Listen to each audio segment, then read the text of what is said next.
999ers risk their lives every day keeping us safe. You're putting yourself out there to help other people at their most precious time of need. But all too often, they're abused and attacked. Their house is on fire and they're attacking us. I was standing up with her hands around my throat. No. These personal attacks on police, paramedics and firefighters are at an all-time high. He's telling me, I'm going to kill your wife and I'm going to kill your family and I'm going to kill you. Leaving them traumatised and unable to work. How do you come to terms with knowing that you can't go and do the job that you love?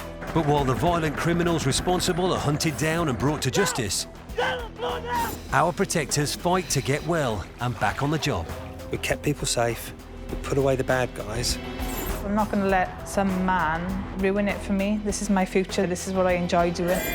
Ready to face the next critical incident.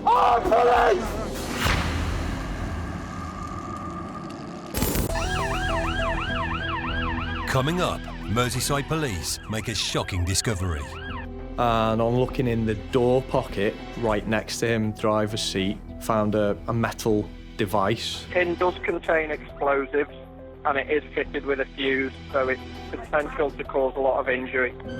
A patient lashes out at a paramedic on the way to hospital. I didn't know if he was going to try and injure me. I didn't know if he was going to try and kill me. I was stuck. And a traffic officer puts his life in danger to stop a suspected car thief. I remember the headlight being there and going, this isn't good. The car spins him around like a stick of rock.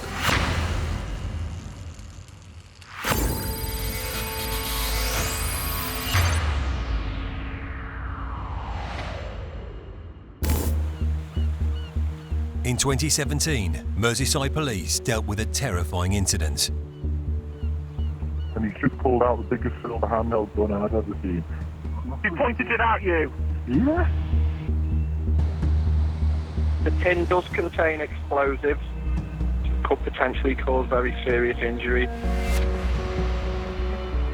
That was probably the gulp moment for me.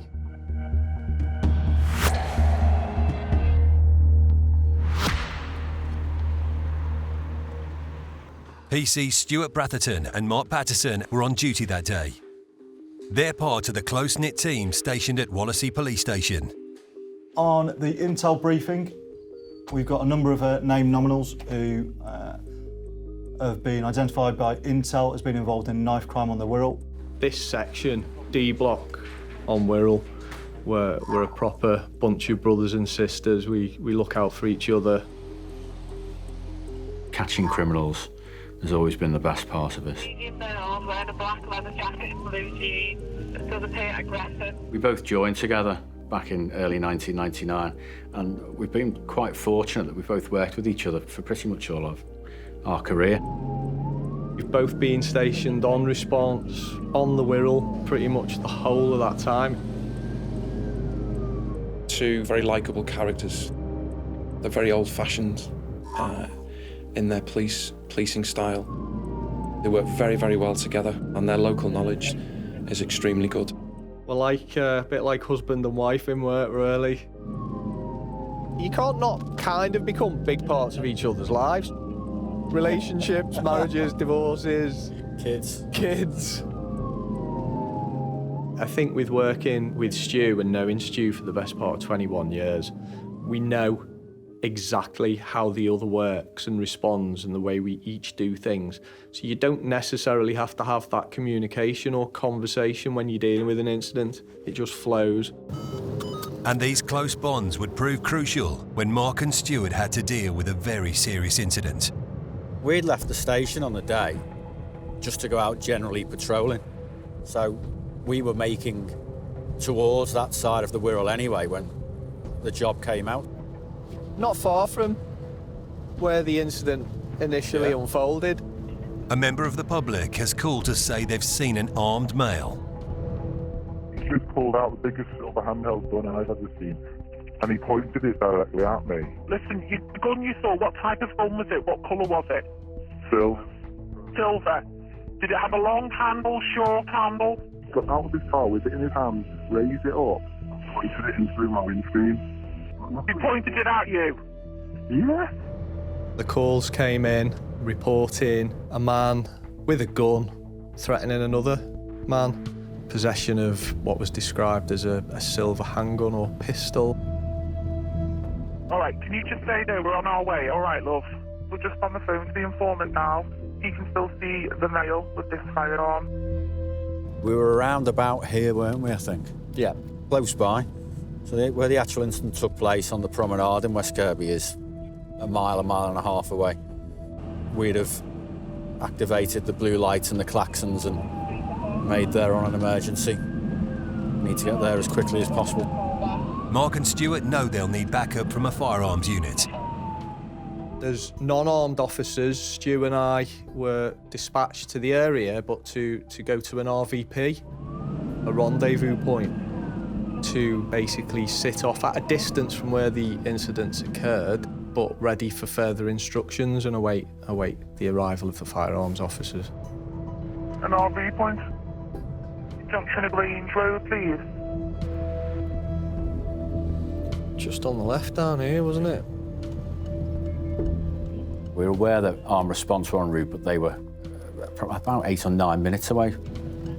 Our instruction is to just stand by for further update whilst we're awaiting firearms to attend.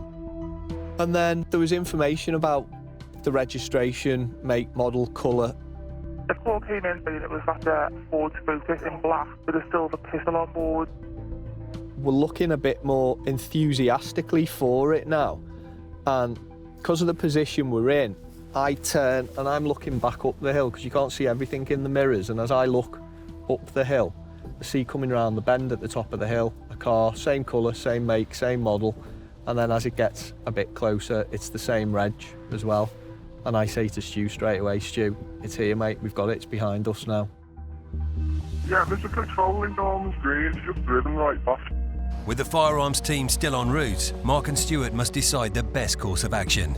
I shouted up on the radio straight away to say, I've now got eyes on this car. What's the ETA for firearms? And I think at this point, they were still a good 7 or 8 minutes out coming from the city. So it's decision time at that point. What are you going to do? The concern from a police officer's point of view is, why has he got a gun? Is it a real gun? What's his intention? And where's he going now? And what's he going to do? We decided, as armed response was so far away, that we would follow the vehicle. We've moved out, it's turned right into Darman's Green, so we've initially followed it at a distance. We didn't have any blue lights or sirens on. We were a good distance back initially. Room supervision, just confirm direction of travel for the target vehicle, please. Lee Road. And literally, as we were at this point here, we seen the vehicle turn right into this road here. At which point, we both instantly have this sinking feeling when we realise you can see the end of the road, it doesn't go anywhere. A dead end poses serious danger. Exposed and alone, Mark and Stuart were now in the gunman's line of fire. Later, Mark and Stuart have to think fast. We couldn't just sit here in the car. Just sat here doing nothing could potentially be the more dangerous thing to do.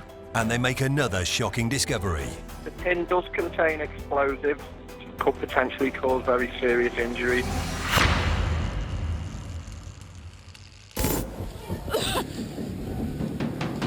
"72 police officers are attacked in England and Wales every single day.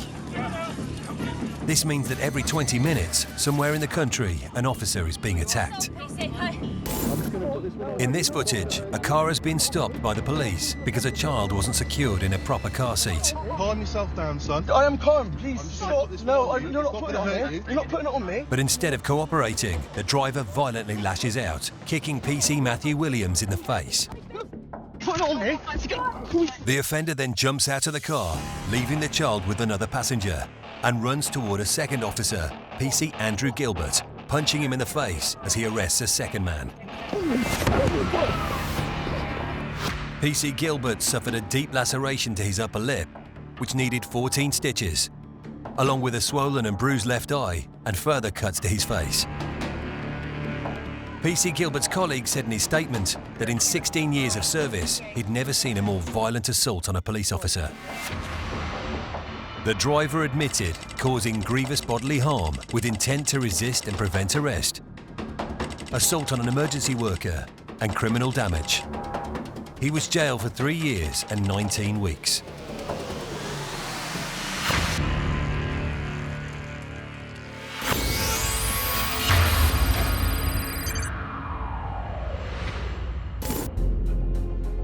Dangerous driving is one of the deadliest crimes that police have to deal with.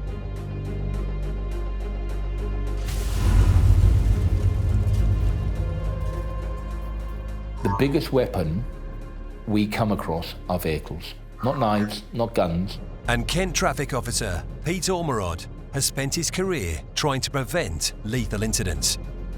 So it's drink and drug driving, seatbelts, speeding, mobile phones, and making sure people maintain a gap.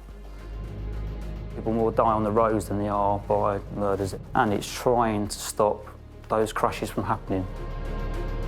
When you're in a pursuit situation, there's loads of things to think about. You've got speed, gear, accelerate, brake, clutch, steering, their driving, all the other driving. He's a great officer, really fit, really an outstanding police officer. Makes me proud of the officers when you see them like that.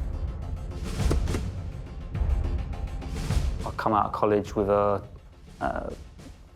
small degree in graphic design, couldn't get a job, and Kent Police were offering roles, and it was a good career to start with. Pete has his own reasons for joining the traffic force. When I first joined, I used to work with someone, and she was killed in a road traffic crash by a drink driver, and that was kind of my motivation, really, to try and stop drink drivers.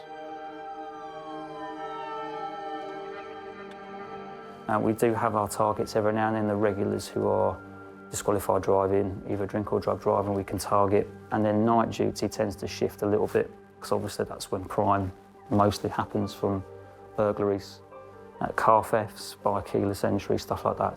Pete relies on high-tech equipment to help him catch criminals on the road. These include ANPR cameras. ANPR stands for automatic number plate recognition. So when you drive through a particular area, if there is a camera fitted in that site, you will go through it and your number plate will be red.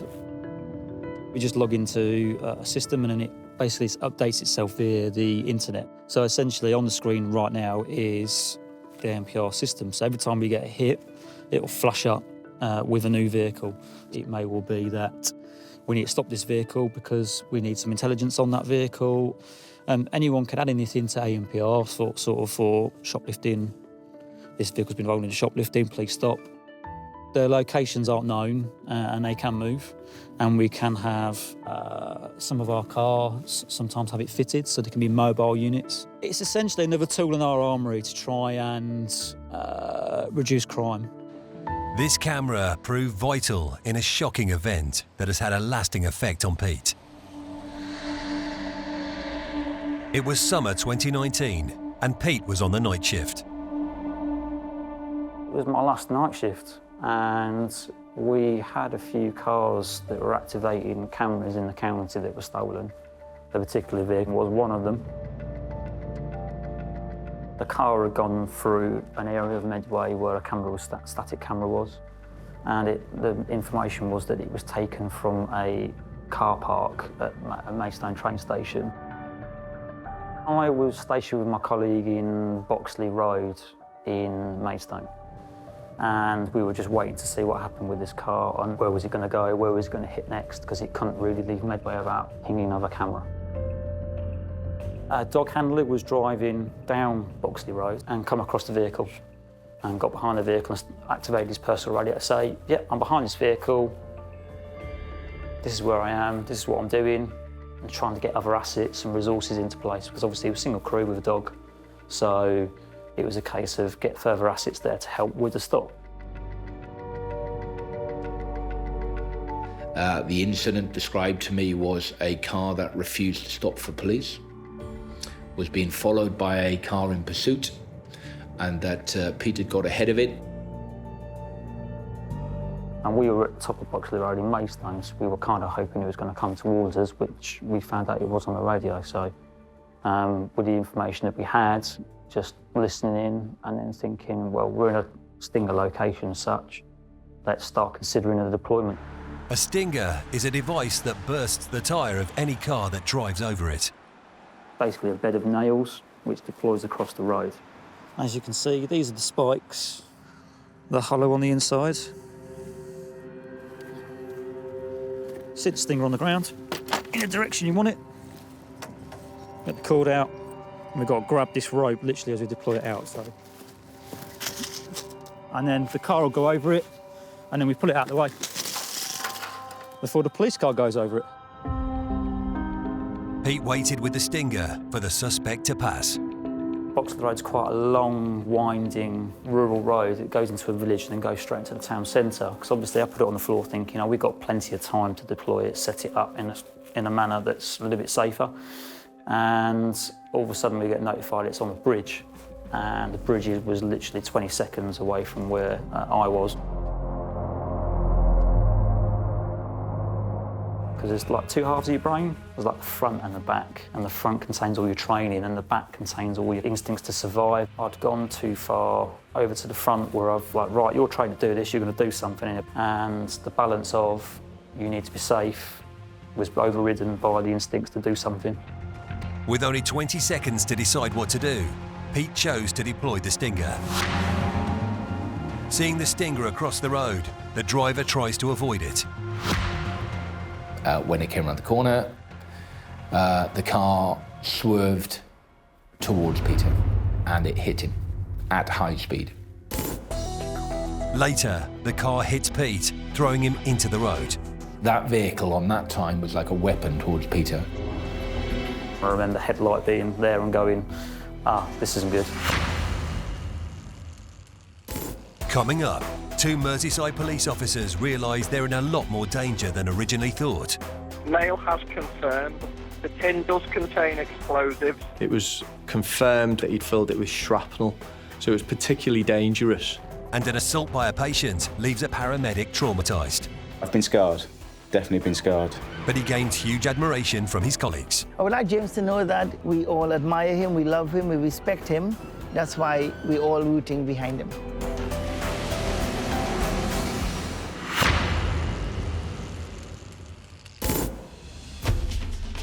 Reports last year revealed that a car is stolen on average every 5 minutes in Britain. This dramatic video footage shows police pursuing a stolen car, speeding along the motorway at over 140 miles per hour. 4 men had unsuccessfully tried to hack into an ATM before speeding off empty-handed in the stolen car. West Midlands police follow the gang as their driver reaches racetrack-like speeds, putting the officers and the public in danger. A police helicopter monitors their movements from the skies and directs officers to a block of flats.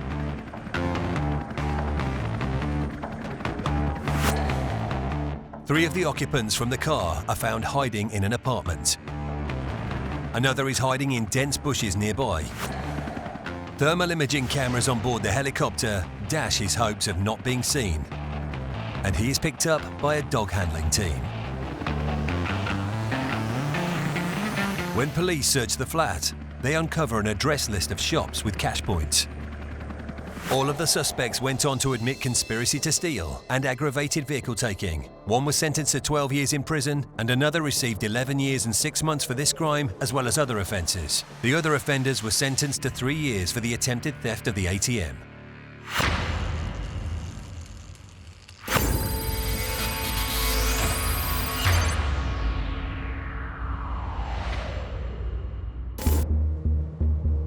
In the Wirral, 2 unarmed police officers have followed a man they suspect is armed with a gun into a cul-de-sac.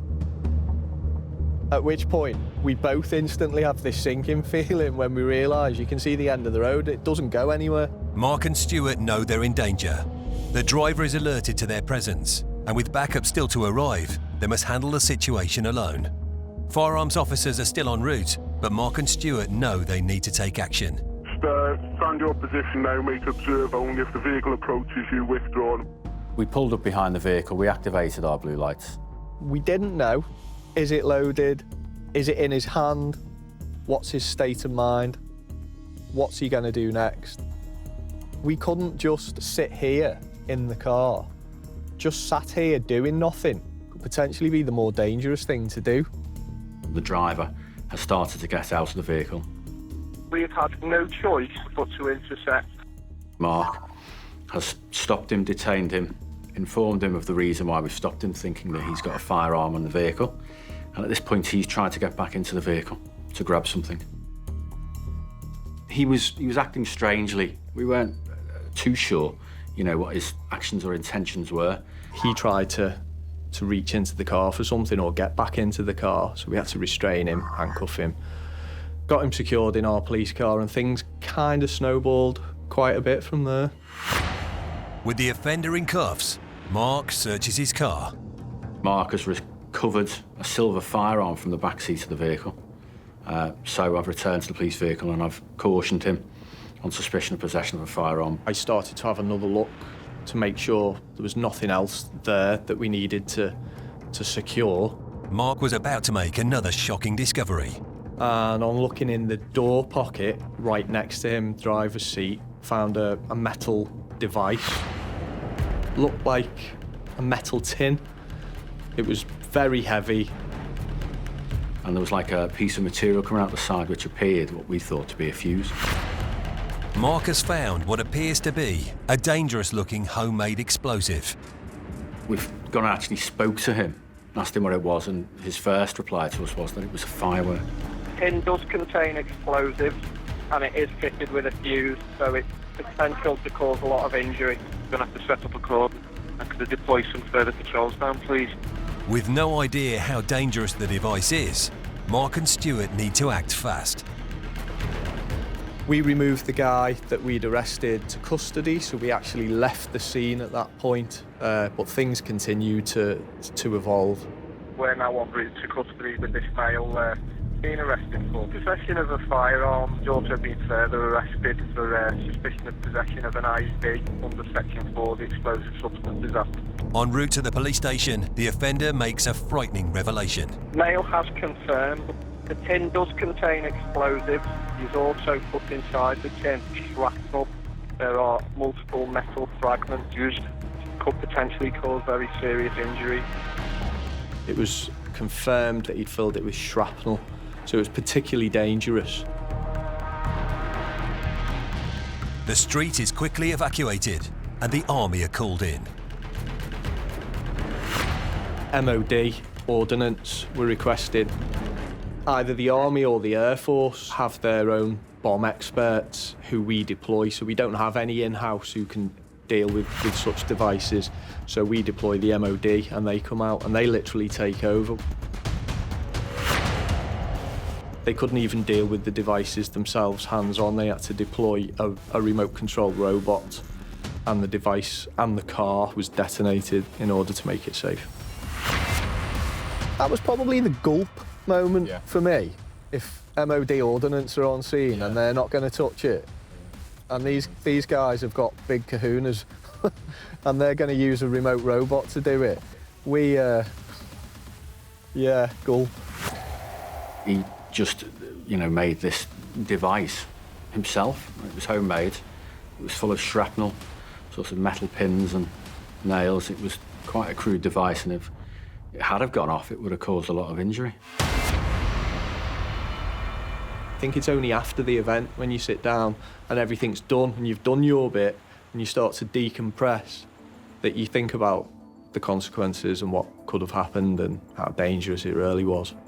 The male was convicted of the making of and possession of an explosive substance for unlawful purposes and possession of a firearm with intent to cause fear of violence. He was sentenced to 4.5 years in prison.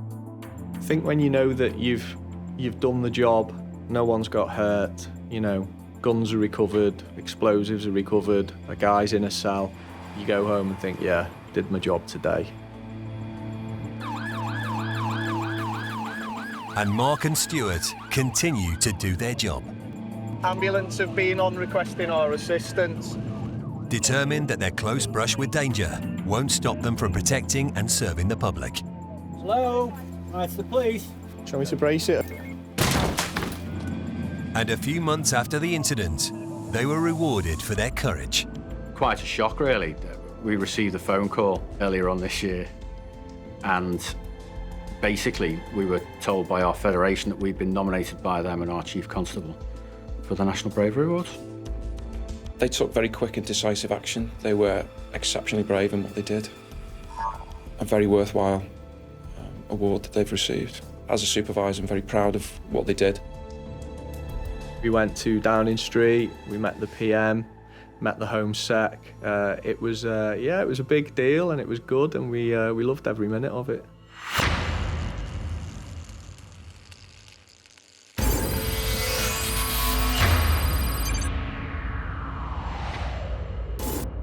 Back in Kent, PC Pete Ormerod is trying to stop a suspected car thief. He has received information that the suspect's car is 20 seconds away, and he has deployed a stinger to stop it.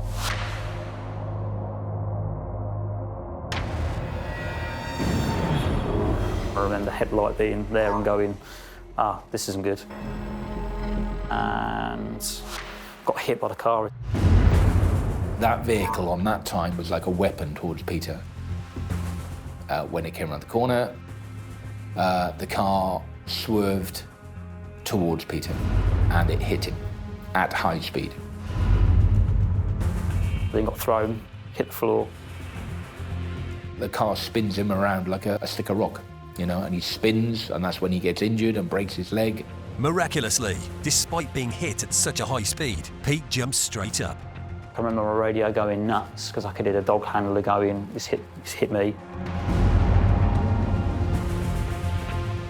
Next thing I kind of remember is getting up off the floor in front of our marked car and then scrambling around and getting into the car. My brain must have said, just get back in the car, just as a safe thing. Had anything in that car caught up with Peter, it would have dragged him along. And that car was travelling at a speed that it could not stop straight away. So even if it chose to stop, the officer would have been dragged for a long period of time along the road. Meanwhile, the dog handler continues to pursue the offender. Dog handler managed to get round and get after the car. The car caught the stinger, so the tyre did deflate on the front left. It did stop eventually. With a flat tyre forcing the car to stop, the chase is over. But when the dog handler makes the arrest, there is a surprise in store. The driver is only 16 years old. It turned out to be a juvenile. He was arrested. They did some testing, sort of breath test, drug wipe, and he failed a drug wipe for cannabis. In the moments after the attack, shock begins to set in for Pete. I then realised, really, I've been hit by a car. It's the first time really I've reset myself. And yeah, got out the car and started checking myself over to see how badly injured I was. Adrenaline's a great painkiller. And obviously once I got back out of the car, it started to wear off.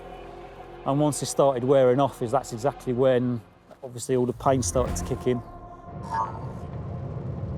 Pete is driven to the hospital. An ambulance had already been called, but they were extremely busy and we weren't too far away from a local hospital. So it was just like, well, I'm kind of walking and talking. Let's get in a car and get there. Had an X-ray, and then the radiographer said, you've got a fractured, displaced fibula in the left leg. Right at the top, where it sits next to here, it completely fractured and splintered and then separated a little bit to the, I think it was to the left. I was at the hospital, just wait, do my statement whilst I was sat there for the reasons for deploying and stuff like that. And then get home and try and sleep, but that wasn't ever going to happen. The offender was brought to court. I gave my evidence in trial, saw the videos. Didn't watch it for a while, I didn't want to. I did watch it beforehand, and in the trial, the audio was played, and obviously you can hear me getting hit and the noise that I make, which isn't too pleasant. And then it was kind of like watching it with the audio, I was kind of like, oh, I didn't prepare for that bit as well. And so it was kind of like surreal a little bit, seeing yourself get hit by something and get up and run off. Yes, I was hurt, and yes, I deployed. and we got the vehicle, we got the driver, and no one else got hurt. I think my response was, he's lucky to be alive. Lucky to be seriously injured, but not worse. I'm just really disappointed with society that criminals think it's okay to assault emergency workers, ambulance colleagues, fire colleagues, and those people who do that should be punished appropriately. The offender, who was a juvenile, was convicted of failure to stop after a road traffic collision, failure to provide a blood sample, causing serious injury by dangerous driving, driving without a licence and driving without insurance. He was given a 12-month rehabilitation order and ordered to pay £100 in compensation. A badly broken leg meant that Pete was off work for 5 weeks. I live in a 1, 2 up, 2 down, basically. Getting upstairs was a massive issue. So my mum and dad live in a bungalow, so I moved back in with them to make it easier. The first time in probably 14 years I'd taken a good break and then sort of taken to stock of everything that's happened and work out what caused me to make that decision with this thing with no real cover. Pete also began to feel the psychological impact of the incident. It wasn't really till I got back home and I was on my own. I was doing some washing up and then literally the headlight, it just wouldn't get out of my head.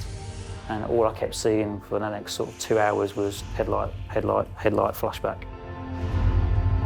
I was walking my dog after being able to walk again, and then this bike was coming down the hill, and I don't know, for instance, I just saw the headlight and froze. So obviously it's coming towards me, but it just set me off. With the mental health help that I've had from welfare it's learning to get that balance with your fear and your instincts, learn to talk to your training a little bit more and get that balance, because then you'll make a better informed decision. Pete has had to pass the scene of the incident many times. Well, I didn't realise I was driving down the route until I went onto the bridge and went, oh, I'm driving the way where I got hit.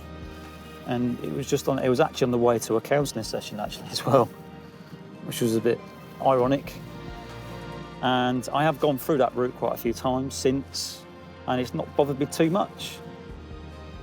Obviously, it's always going to be a place that's going to be quite daunting to go to because it's where I got hit.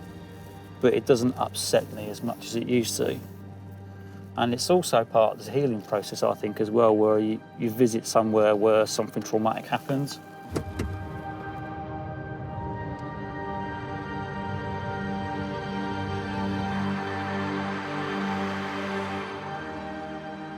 Five weeks after the incident, Pete was back at work. There's no issues with the leg anymore. All the soft tissue stuff is kind of left off. There was obviously the hamstring was my issue, a few muscle issues here and there. I'm back running, I'm back in the pool, back walking the dog. Headlights there every now and then, it's always going to be. It's with any sort of trauma incident, it's always going to be there, and it's always just going to pop up every now and then. But that's normal, and it's learning that's normal, and knowing how to cope with it in a way through the mental health via welfare, that if it does appear, there's coping mechanisms that you can do. Even after such a horrendous incident, there's no other job for Pete. I should take his hands off the steering wheel completely right next to my car. When I went to see Peter, again, he just got the ethos of I was just doing my job, I was trying to stop the car and just talking about coming back to work. And it was fantastic. It's like, obviously, driving past that car and he's not got his seatbelt on, I don't think. I enjoy it. It's definitely where I want to be because it gives me the most chance of doing what I enjoy in terms of sort of taking drug drivers off the road, stopping people from driving carelessly to cause crashes. And that's my main buzz of policing, is to stop those people doing that.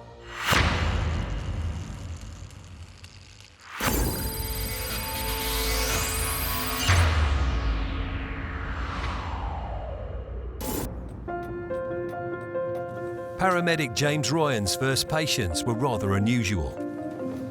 Ever since a young age, my mum used to say to me that we'd go on holiday and I'd be rescuing all the flies in the swimming pool and leaving them on the side to see if they got better.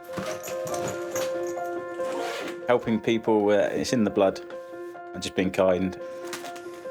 I like making a difference. I like helping people in their moment of need. And James makes a difference to many lives, including those of his 2 daughters, whom he cherishes. I was actually told I couldn't have children, but my 2 daughters were conceived naturally, which was a big surprise. I adored them and absolutely loved being a dad, and I treasure them. James is also very popular with his colleagues at the South West Ambulance Service in Weymouth. Jimmy's just like an all-round nice guy. He's everyone's friend. He'll do anything for anyone. No one in the service has a bad word to say about him. He's the sort of person you'd want to be working with in a horrible situation. Charlotte was paired with James when a nasty incident occurred 3 months ago. James was actually assessing me on the day of the incident. So I was having my 6-month review as a newly qualified paramedic. This is the first time I'd actually worked with him on a shift. We were going to a male who we believed to be intoxicated with alcohol, and there was a head injury noted. So we responded with blue lights and sirens, and we arrived on scene and we were greeted by members of the public.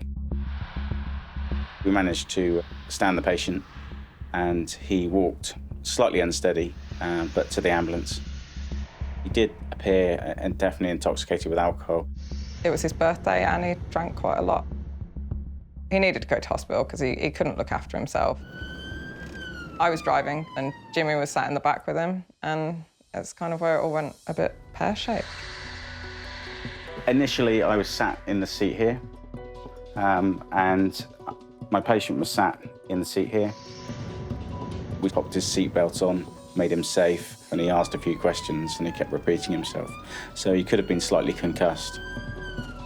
Suddenly, the patient's behaviour changed. He decided that he wanted to stand up, undo his belt and get out the ambulance. I explained to him why he needed to stay sat down. I just wanted to keep him safe. We were at the stadium roundabout. I heard a seatbelt unclick and I turned around, but Jimmy was just stood in front of him and he was like, just sit back down. His demeanour changed slightly then. He became a bit louder and a bit more forceful, and he decided that he probably didn't want to go to hospital. He stood up again. I was holding him, trying to stop him moving, and I was worried that he was going to exit the vehicle because he was a bit more forceful. So I held him quite carefully to stop him falling over, and that's when it all began. As the ambulance was travelling at high speed, James was terrified that one or both of them would be injured if he didn't convince him to sit down. See that we were approaching a roundabout. It was quite unsteady in the ambulance as we went round the roundabout, and I really wanted him to sit down. So I couldn't alert my colleague very easily, though she knew something was going on. All of a sudden there was just this huge bang, and I couldn't see Jimmy anymore, and I could just see our guy's face in our little hatch, and Jimmy was like shouting for help. He pushed me into the attendant's chair that I was sat in, and he then jumped on top of me and popped his arms up around my neck. I was pinned down, I couldn't move, both my arms were wedged. I was worried about what he was going to do next. I didn't know whether he was going to attack me further. I was worried that we hadn't searched him for weapons. I didn't know if he was going to try and injure me. I didn't know if he was going to try and kill me. I was stuck. But I knew I had to get out of that situation and get out of that situation quickly. I was just kind of scared for Jimmy. It's like someone had just flipped a switch. It was horrible. I managed to push the patient back into the chair. I radioed for police backup. And I managed to restrain him until I could reason with him and talk to him, calm him down. Police came pretty fast. I expressed concern at this point that he probably did need to still go to the hospital to be examined. I asked the police if they could convey the patient to the hospital, and we were only a few minutes away, and I would meet them there with the patient and give a handover to the hospital staff. So I was still concerned for him, even though he, assaulted me. I was given information that he was given a court date, and this was all within 24 hours of him being arrested and me providing a statement, which was reassuring, and knowing that something was being done and being done very quickly.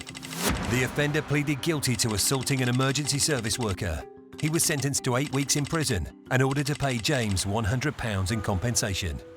Although the incident had an enormous effect on him, James didn't sustain any physical injuries. I got away with minimal injuries. But I've been scarred, definitely been scarred. And you get flashes of all sorts happening. And that's what you go through afterwards. You know, you dwell on that a little bit. You know, could he have done this? Could he have done that? What if things changed? Since that day, James appreciates his life and the people close to him more than ever. During the incident, I just wanted to speak to my children, just to say, look, Daddy's okay. I just wanted to speak to them and hear their voice. This was a gift for Father's Day from my children. It's a picture, and it's a list of my girls' favourite things they like about me. I teach them all about ambulances. I give them lovely hugs and kisses. And the best bit is they said, "You make us feel lovely." It's probably one of my most treasured pictures. Yeah, it makes me just want to go and pick them up and give them a big cuddle, and I wish they were here with me right now. Another big factor in James's recovery has been the support of his friends. Today he is celebrating his 40th birthday with his colleagues from the emergency services. Happy birthday, Jim. Happy birthday. Happy birthday all. Talking to them is vital. Being able to offload to colleagues in the ambulance service, because I can't talk to anybody, you know, at home or anybody else about the work we deal with. So I've got a good network of friends at work, both within the ambulance service and the local hospital. Well, I've known James for years now, and he's a quality paramedic, very good with his patients. Today is James's birthday, and we are going to the Greyhound racing in Poole tonight. But we thought before that we'd take about 4 or 5 hours to meet with him and just go through and be there for him. A lot of times in this job that we do, we get into uniform and we become that persona that people expect us to be. Today is a day to get rid of that and just be human, be people, be friends, and just enjoy it.